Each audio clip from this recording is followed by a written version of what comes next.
Silvana, tem um ponto muito curioso, porque quando falamos de ídolo, nós estamos falando de alguém que nos representa, alguém em que, seja pela história de vida, seja pela prática, pelo que faz, nos representa e a gente se reconhece nele.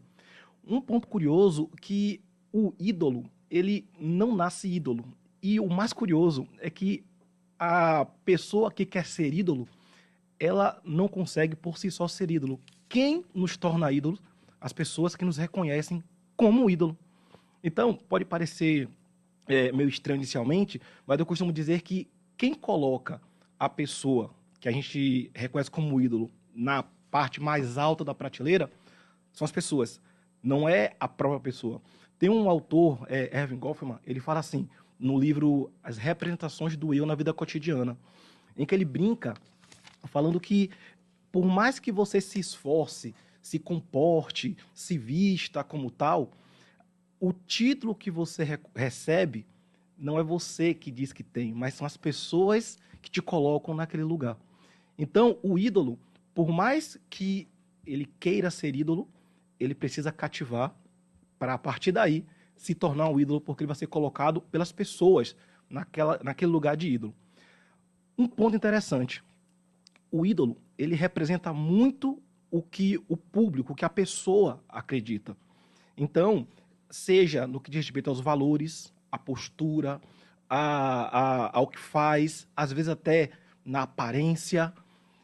E isso é interessante justamente porque a gente, né, se pensar a médio e longo prazo, nós estamos aos poucos reestruturando os nossos ídolos. Né? Novos ídolos estão surgindo com características diversas e isso tem conquistado cada vez mais públicos distintos, justamente devido a essa valoração que é feita à pessoa que se coloca nesse lugar. Uhum. Mas não quer dizer que ela vai ser. Sim, Pontos interessantes com relação à figura do ídolo, não é? Pode ser um parente, uma pessoa próxima, como também pode ser um personagem de uma obra. É mesmo? Por exemplo, tem pessoas que viraram fãs e colocaram alguns personagens como ídolos e são eternizados na atuação desses papéis. Também, a gente tem um ponto curioso que hoje, né, as revistinhas em quadrinhos de super-heróis, elas migraram para o cinema. Então, curiosamente, alguns super-heróis que são figuras fictícias criadas viraram ídolos de algumas pessoas. E a gente vê isso aonde exatamente? Nos eventos de cosplay, por exemplo, em que as pessoas se esforçam, se vestem, investem na indumentária para se parecer ao máximo com aquele personagem, porque tem admiração. Entram também esportistas, entram também cantores, escritores. Então, assim, a ideia do ídolo, ela, por representar muito aquilo que a pessoa tem de valor, ela passa a admirá-lo. E aí tem um ponto interessante, Silvana, porque a admiração, ela tem um limiar, um certo ponto, e quando se ultrapassa a admiração, entra aquela condição do ídolo. O ídolo, ele gera uma paixão meio cega. Na adolescência, de fato, essa figura de representação, ela aparece e, claro, o jovem, ele vai se espelhar, certo? O exercício, e aí eu sempre digo, pai e mãe tem que sempre que acompanhar de perto. E quando eu falo acompanhar de perto, primeiro, não desqualificar e desmerecer o ídolo ou aquela figura que ele é fã naquele contexto. Porque se ele desqualifica, o que é que acontece?